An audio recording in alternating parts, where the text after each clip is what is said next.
Ano nga po kasi nahihirapan na po kasi ako kay Ba't ka Shelly. nahihirapan? Bakit naman?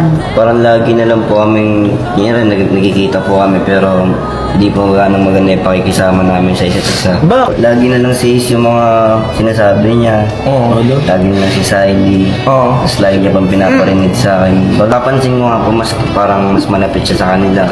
Pag kami, parang lagi may ilangan. Tapos pag nakikita kami, lagi niya ako sinisigawan. Pag nag-effort ako, nag-effort. Kaso, Open up siya sa akin na parang nagagandahan na daw siya kay Nika.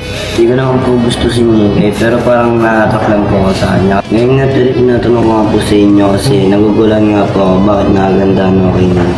Oh, akala ko ba gusto mo si Shilin? Paano yan? Ano yun? Bakit? Kung gusto mo si Shilin, hindi ka magagandahan kay Nika. Siya din po kasi lagi niya po akong tinataboy tapos lagi niya po akong sinisigawan. Kaya wala naman po siguro masama kung nagagandahan ako kay Nick.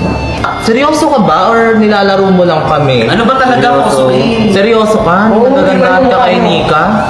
Wala naman siguro masama kung magagandahan lang ako kay Nick kasi hindi rin naman ako gusto ni Shelly. Totoo ba yun? Na ano? May gusto siya si Kosa eh. Hindi naman daw niya ako gusto, nagagandahan lang siya sa akin. Ewan ko doon ba't siya nagagandahan. Gagandaan lang ba talaga? Nagsiselos ka ba? Hindi no, tinatanong ko lang. So, totoo ba talaga yan? So, yun po. Ba't mo naman nasabi yun? Bakit? Ano ba masama kung nagagandahan na naman ako kay Nick? Tinataboy na rin naman ako ni Shelly, di ba?